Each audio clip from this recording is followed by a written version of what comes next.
there's no sense that the U.S. economy is basically fine. We're basically On Wednesday, October 18th, 2024, Jerome Powell, the guy who leads the Federal Reserve of the United States of America, they dropped rates 50 basis points, half a percentage. During the pandemic, we dropped interest rates to 0%. We initiated ZIRP, but then in early 2022, the Federal Reserve started to raise rates from 0 to 1 to 2, 3, 4, 5.3%. And it stayed that high for a year, until now that is. The United States is finally lowering interest rates once again. The stock market is cheering.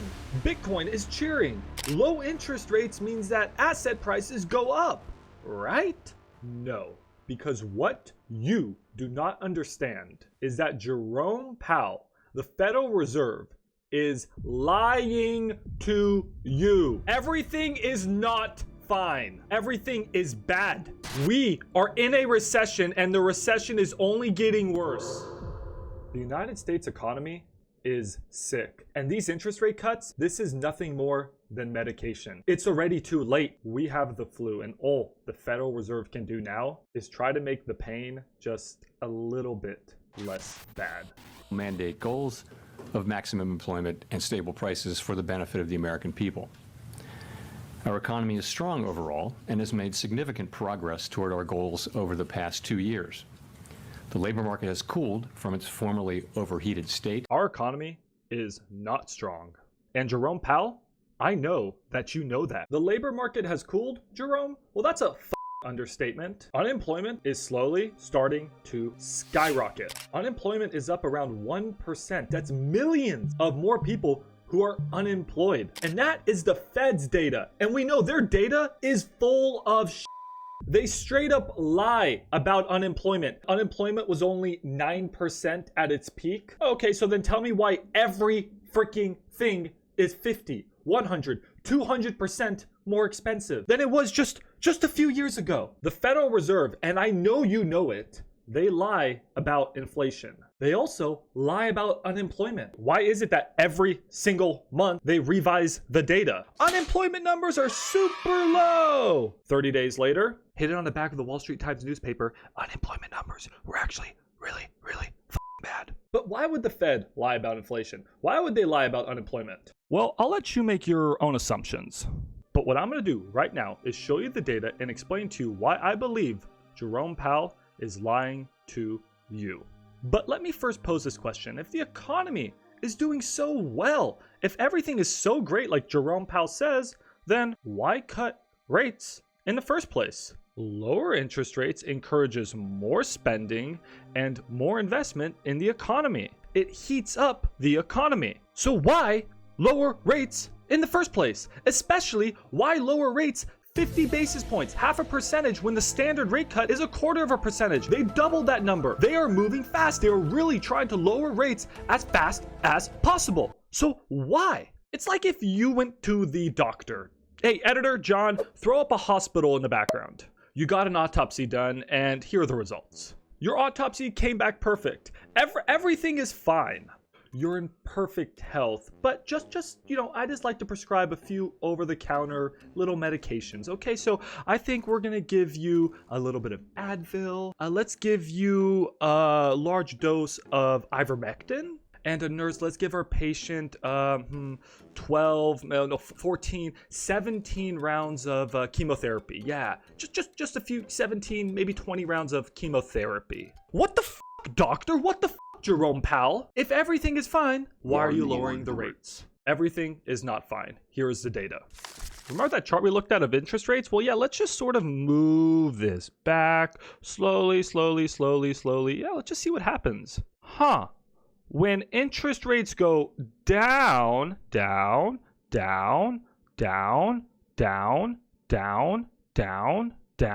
we get this cute little gray bar. What's that gray bar? Shaded areas indicate U.S. recessions. Oh, when we drop interest rates, we enter into a recession. Correlation or causation? Well, let's look at the chart closely. Right when we start rate cuts, we get a recession. Here's the 1958 recession, 1970 recession, 1974, 1980, again in 1981, 1990, dot-com bubble, 2008. Oh, and the most recent one, 2020. The more you learn about the Federal Reserve, the more you realize that they are not superhuman. They don't control the economy. They don't control the world. They are reactionary. They react to the data. And when the data is screaming recession, they react by dropping rates. So when rates come down, it's usually a pretty good sign that a recession is starting. Now, that may be surprising to you because you've always been taught by talking heads on the news and stupid gurus on the internet and the politicians in government that lower rates is great for the economy. No, lower rates is medication. It's a sign that you and the economy are sick. And I truly don't think that this time is any different than the times before. But Max, they need to control inflation, which they're doing a great job of, Max, now. Inflation is down. Okay, fair argument. And Max, they also need to control unemployment, and unemployment is still super low. And Jerome Powell said himself, unemployment is at historical lows. It's still only hovering just over 4%. It's barely gone up. Let's scroll back a little bit throughout history. What are those gray bars? When unemployment goes up, there's these cute little shaded bars every single time. What could that mean? But Max, that's obvious. When unemployment goes up, we get a recession. Duh. But look at the moment when unemployment bottoms out, followed by the recessions. Unemployment bottomed out in May of 1953 at 2.5%. Then, just shortly after that, we get a recession.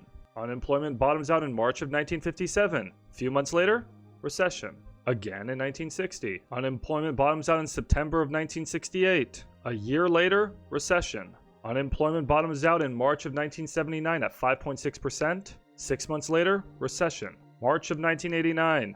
It takes a little bit of time, takes a year and a half, recession. Unemployment bottoms out April of 2000 at 3.8%. It hovers down low, starts to increase. It increases by 0.5% over the next 6 months, and then recession. What about 2008? It can't be the same in 2008. Unemployment bottoms out around March of 2007. 6 months later, recession. But wait, what about now? Unemployment bottomed out January of 2023 at 3.4%, and like I've been saying, it's been slowly ticking up. And you don't even need to believe me. This chick asked Jerome Powell the exact same question. Your economic projections today see the unemployment rate climbing to 4.4% and staying there. Obviously, historically, when the unemployment rate climbs that much over a relatively short period of time, it doesn't typically just stop. It continues increasing. And so I wonder if you can walk us through why you see the labor market stabilizing, sort of what's the mechanism there, and what do you see as the risks? You know what he's thinking right now? Why the are you calling me out on my bull? That's the face of me. Because the moment unemployment starts to increase, like we've seen, it tends to not be controllable. It starts to go vertical. Does that remind you of anything?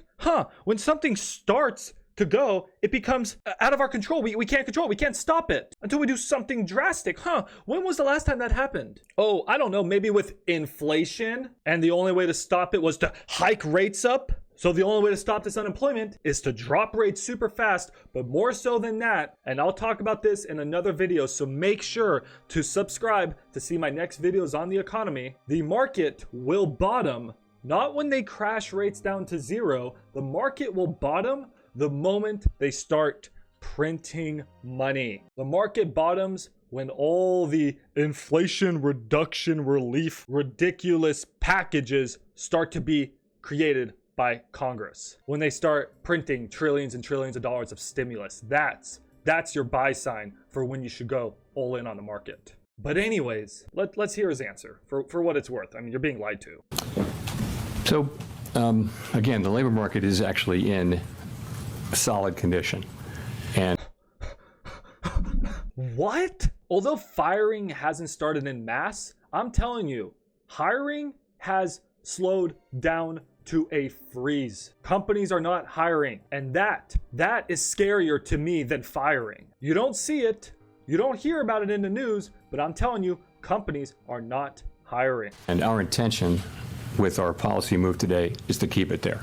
You can say that about the whole economy. The U.S. economy is in good shape. It's growing at a solid pace. Inflation is coming down. The labor market is in a strong pace. We want to keep it there. That's what we're doing. He didn't even answer the question. He didn't even answer the question. He literally just did the meme. He just did the everything is fine meme. Sir, when a fire starts, it tends to spread, sir. How are you going to control and prevent that? Everything is fine, guys. Everything is fine. What the fuck? So what I'm trying to show you here, everybody, and I'm not using any complicated jibber jabber formula, this stuff just to confuse you. No, we're looking at the basics here. When the Federal Reserve drops rates, we tend to get a recession. When unemployment bottoms and starts to go up, we tend to get a recession. Both those things are happening. And there's many more indicators that we can look at. You can look at the inverted yield curve, which is an almost perfect indicator for showing that we're going into a recession. The yield curve has uninverted. When this chart goes negative and then goes positive, we tend to get a recession.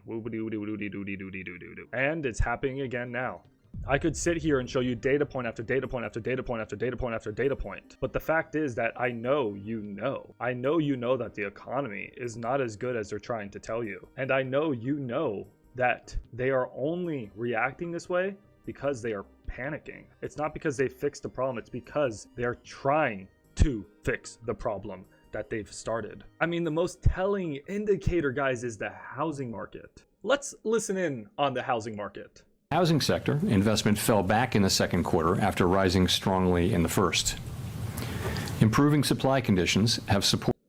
Improving supply conditions? The way they phrase shit, oh my God, it gets me so angry. Resilient demand and the strong performance of the U.S. economy over the past year. In simpleton terms, he's saying that investors have slowed down on purchasing real estate investment properties, that inventory is going up, which is a good thing, and that retail buyers are still super in demand, and that retail buyers are still buying properties right and left, and everything is great. Well, let me tell you something. As somebody who owns a real estate investment brokerage, my company sells investment properties every single day. We are one of the top companies in all of Dallas, Fort Worth. I can tell you that, yeah, I agree. Investor purchases are down. They're down through the ground. Our investors are scared to buy fixer-upper homes and land to build new homes on. Investors are scared. Jerome Powell said it lightly. And inventory? This is a good thing? Oh, let me show you. Here's the for sale inventory in the United States. The red markets have a lot of inventory. I'm going to focus in here on Texas and Florida. There's a 32% inventory surplus in Texas and a 35% inventory surplus. I can't even talk. I'm so pissed off. I'm so pissed off in Florida. That's comparing the current inventory versus the long-term average inventory. Inventory is not in the deficit. It's in a surplus. Guys, there is too much inventory for the amount of demand, which is non-existent. Jerome Powell, again, BS. It's not there. Look how much inventory has gone up year over year. Florida inventory is up 66% in the past year. Do you think demand is up 66%? No, demand is down. So simply put, everybody, too much inventory is causing price cuts. In my market, 36% of all homes have cut their price. Days on market, the time it takes to sell a home, is up 18% in my market, and home prices are down 4.3%. Well, that's not much, Max. And it's starting to get worse. Miami, home prices are down almost 12% year over year. But Max, this is all gonna get fixed when rates drop. Home prices are gonna go up, right? Again, wrong. So wrong. And I'll make another video on that here really soon. But lower interest rates does not equate to higher home prices. I just can't, guys. We are being lied to our faces by politicians. And yes, Jerome Powell, you're a politician, man. There's a reason why that's an outro to my videos. It's because I'm sick and tired, and I've been sick and tired not since the last few days. No, not months, years. I've been sick and tired of years of being lied to and politicians like Jerome Powell. They do not have your best interests at heart. You better watch out for yourself, because nobody is here to save you. The market is entering into a bad recession, and don't let anyone tell you otherwise. You know in your gut how bad things are. Trust your gut and stay safe, everybody. I'll see you guys in the next video. Peace.